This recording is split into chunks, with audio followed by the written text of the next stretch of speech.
5 menit di dalam bilik suara itu menentukan nasib pelajar, menentukan nasib pelayan, menentukan nasib nelayan, menentukan nasib petani, menentukan nasib guru, termasuk nasib mahasiswa. Karena pemimpin yang dihasilkan dalam pemilu 2024 adalah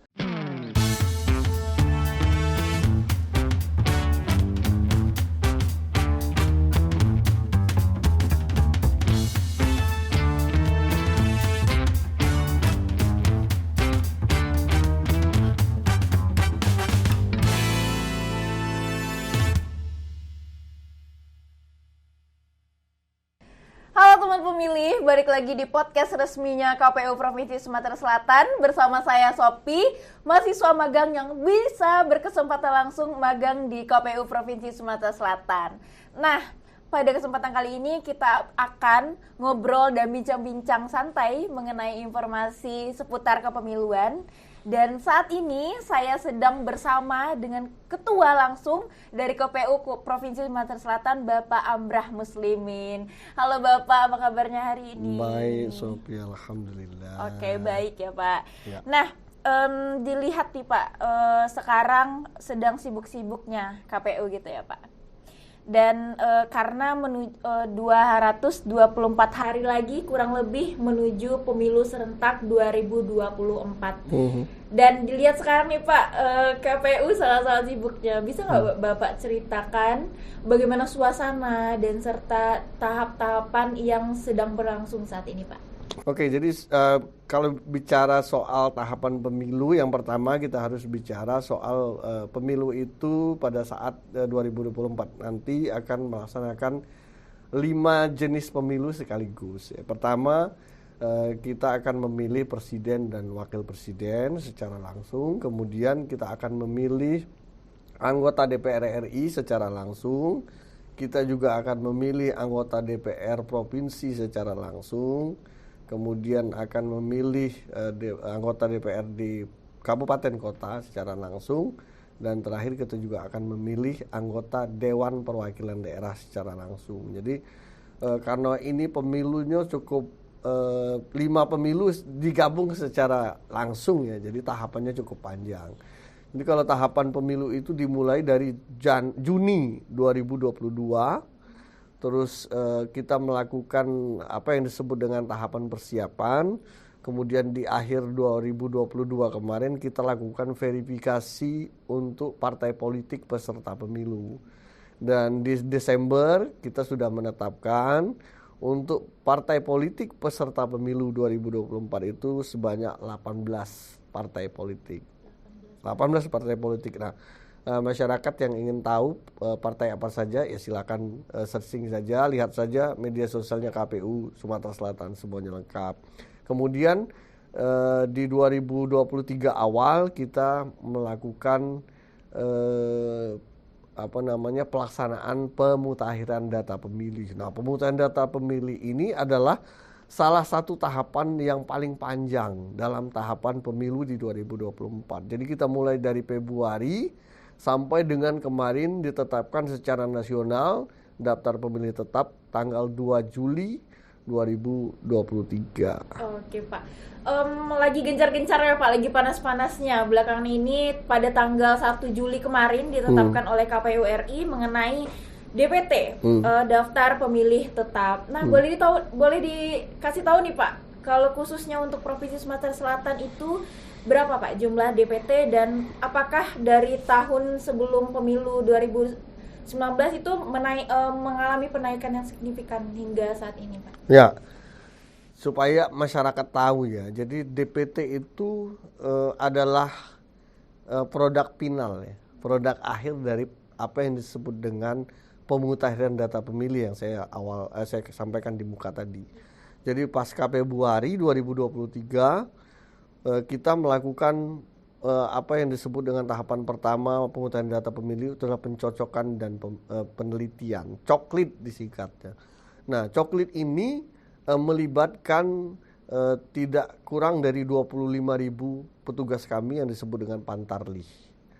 Jadi Pantarli ini bertugas untuk mendatangi rumah masyarakat se-Sumatera Selatan ini untuk memastikan di setiap rumah itu dipastikan mereka terdaftar sebagai pemilih. Kemudian bagi anggota keluarga di dalam rumah itu yang belum terdaftar, kita masukkan kembali ke dalam daftar pemilih, sehingga tahapan selanjutnya ditetapkan daftar pemilih sementara namanya. Kita tetapkan itu sebanyak 6.370.000. Kemudian dari 6.370.000 itu kita tempelkan di setiap TPS, di setiap kantor desa, kantor kelurahan, dan tempat-tempat strategis. Tujuannya supaya masyarakat melihat nih, apakah mereka itu sudah terdaftar atau belum. Nah, bagi yang belum terdaftar, mereka bisa melaporkan pada saat itu ke petugas kami di tingkat kelurahan desa masing-masing. Nah, setelah itu kita tetapkan juga yang disebut dengan daftar pemilih sementara hasil perbaikan. Kenapa hasil perbaikan? DPS yang diumumkan tadi tentu ada yang meninggal, kemudian yang belum terdaftar, itu kita kembali daftarkan. Muncullah kemudian kita juga hapus daftar data-data ganda. Nah, masyarakat juga perlu tahu ya, dalam proses pemungutan data pemilih ini kita bukan hanya mendaftarkan yang belum terdaftar, tapi juga mencoret yang sudah meninggal dan mencoret data penduduk yang ganda. Nah, jadi kita sudah coret dari 637.000 itu, kita tetapkan DPS HP itu 340.000. Jadi 6.370.000 untuk DPS, kemudian kita tetapkan juga DPS HP sebanyak 6.340.000. Setelah itu kita umumkan kembali. Jadi proses cukup panjang, kita umumkan kembali, minta masukan dari masyarakat, dari Bawaslu juga, dari partai politik juga.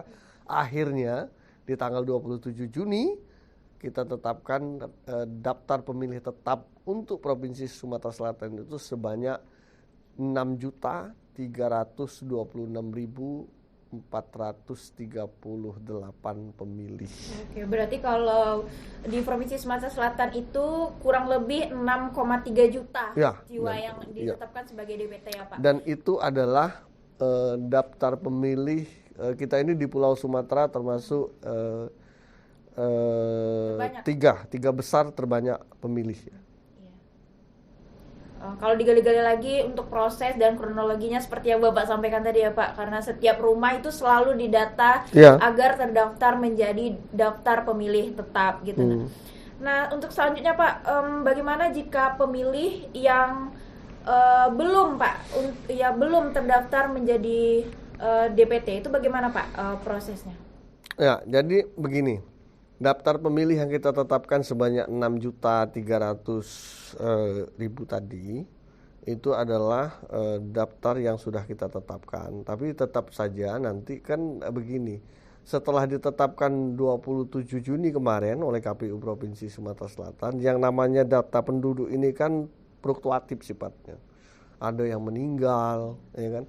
Ada yang pindah, kemudian ada yang beralih status, ya kan? Dari TNI Polri, begitu juga sebaliknya dari sipil menjadi TNI Polri, dan itu akan sangat mempengaruhi terhadap kevalitan dari data itu. Nah, terhadap pemilih yang belum terdaftar pasca penetapan DPT, KPU juga menyiapkan nanti ruang untuk mereka menggunakan hak pilih. Nanti ada yang disebut dengan daftar pemilih tetap tambahan atau DPTB.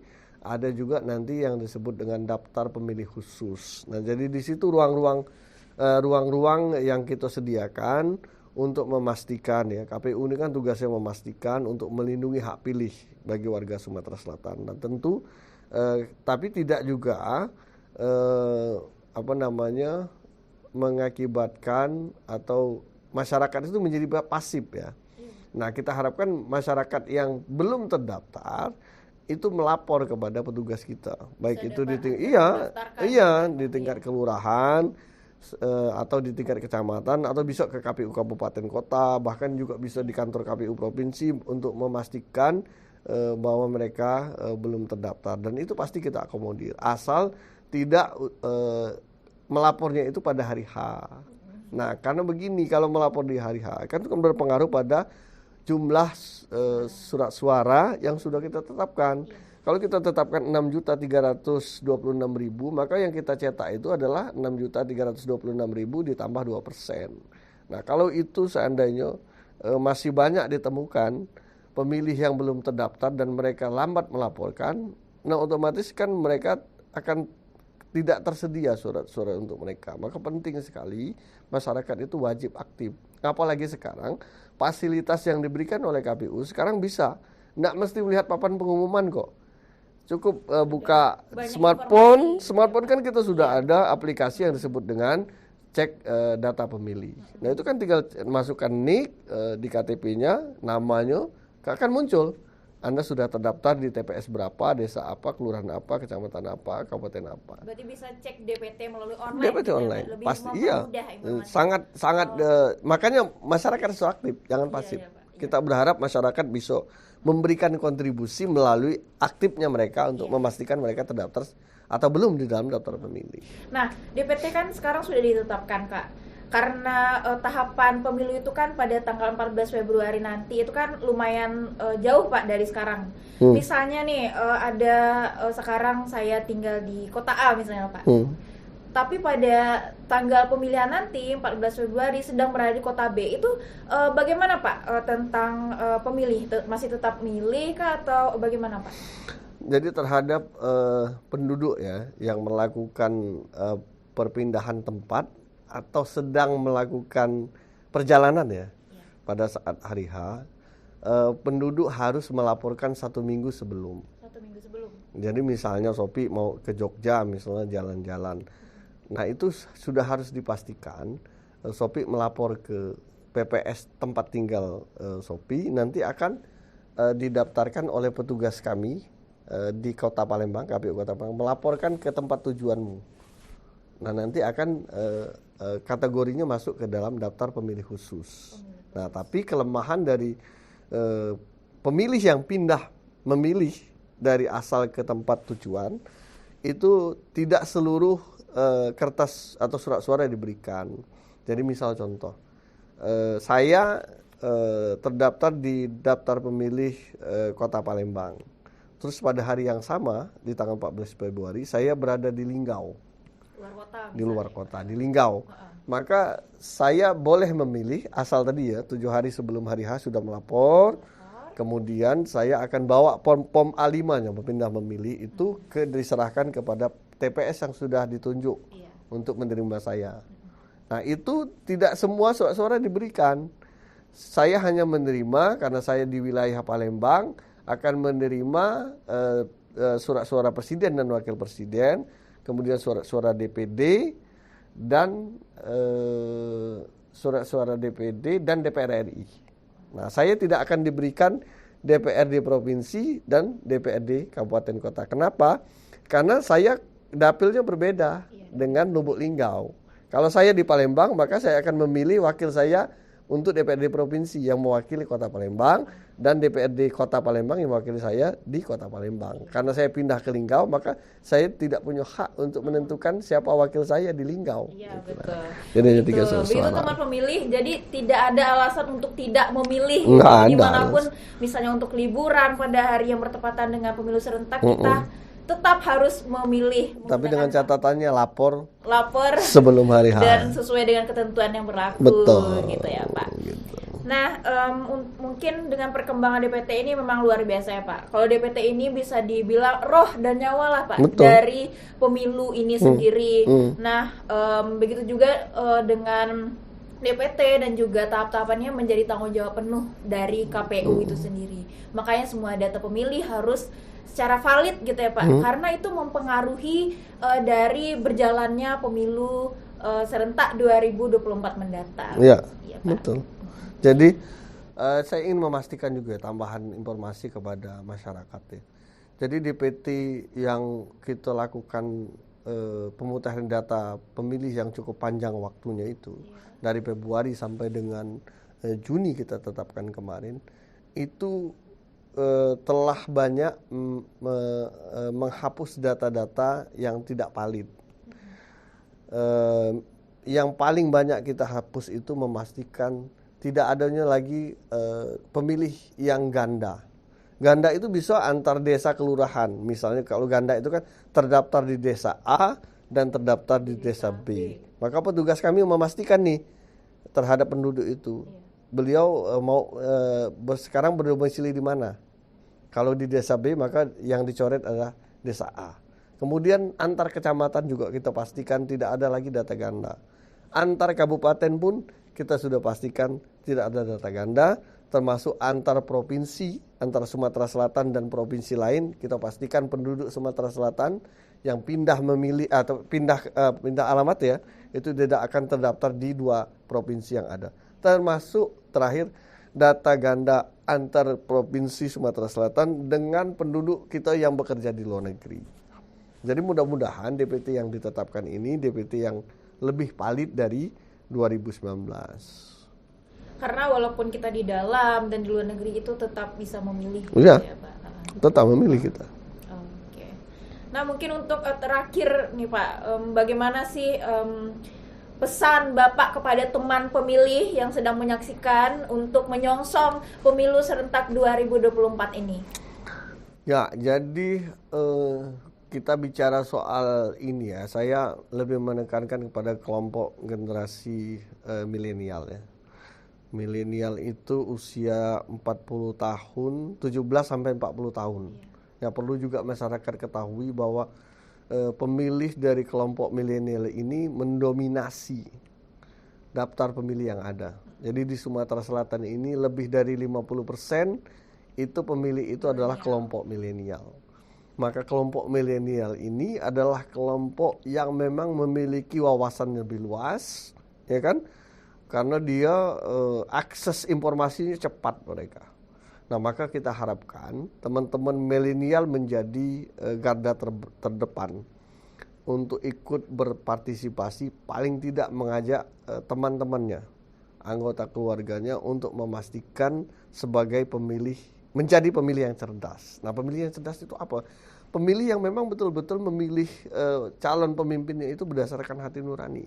Tahu bukan juga dengan, iya siapa yang mau dipilih. Rekam jejak calon dia tahu, kualitas calon dia tahu, partai politik yang dia pilih itu kan memang betul-betul karena berdasarkan pertimbangan atas asas skala rasionalitas, bukan karena ajakan, bukan karena iming-iming tertentu sehingga mereka memilih. Nah kalau itu semua generasi milenial berperan dalam kontestasi pemilu di 2024, maka saya pastikan kualitas pemilu di 2024 ini akan lebih baik. Karena salah satu penyakit demokrasi pemilu di Indonesia saat ini adalah keberadaan money politik. Nah, ketika money politik ini masih mendominasi pemilu di 2024, maka tentu akan sangat mempengaruhi kualitas calon yang akan terpilih. Nah, bayangkan kalau calon yang terpilihnya itu berasal dari calon yang menggunakan praktek-praktek yang tidak benar, maka dipastikan dia tidak akan bisa bekerja maksimal menyerap aspirasi. Maka saya ingin sampaikan kepada masyarakat, 14 Februari 2024 itu adalah kewajiban kita untuk memastikan kita ikut memilih calon presiden, calon DPR RI, calon DPD, calon DPR provinsi, dan DPRD kabupaten. Karena 5 menit di dalam bilik suara itu menentukan nasib pelajar, menentukan nasib pelayan, menentukan nasib nelayan, menentukan nasib petani, menentukan nasib guru, termasuk nasib mahasiswa. Karena pemimpin yang dihasilkan dalam pemilu 2024 adalah presiden. Presiden akan memilih menteri. Menteri itu di semua lini. Maka presiden yang terpilih akan sangat mempengaruhi kebijakan-kebijakan di bidang pendidikan, pertanian, informasi, BUMN, semuanya akan mempengaruhi pemilu.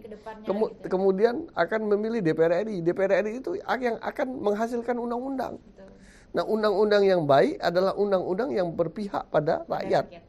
Yang ujung-ujungnya semua pemimpin yang kita hasilkan di 2024 itu harusnya punya mindset adalah kesejahteraan masyarakat. Jadi 2024 ini penting sekali untuk kita untuk memilih pemimpin yang baik, karena pemimpin yang baik akan menghasilkan kesejahteraan bagi seluruh rakyat Indonesia. Bukan hanya jadi pemilih ya Pak, jadi pemilih yang cerdas Ya. untuk memilih siapa pemimpinnya. Betul. Karena itu akan menentukan bagaimana Indonesia ini ke depannya, baik itu presiden atau DPR dan juga jajaran di bawahnya, Ya. gitu ya Pak. Nah juga kita sebagai mahasiswa, terutama saya nih Pak, mahasiswa yang juga nanti ikut memilih ambil andil dalam pemilu serentak 2024 ini juga harus banyak belajar lagi bagaimana siapa yang dipilih. Betul. Dan itu juga akan menjadi penentu nantinya untuk Indonesia lebih maju ke depan. Yeah.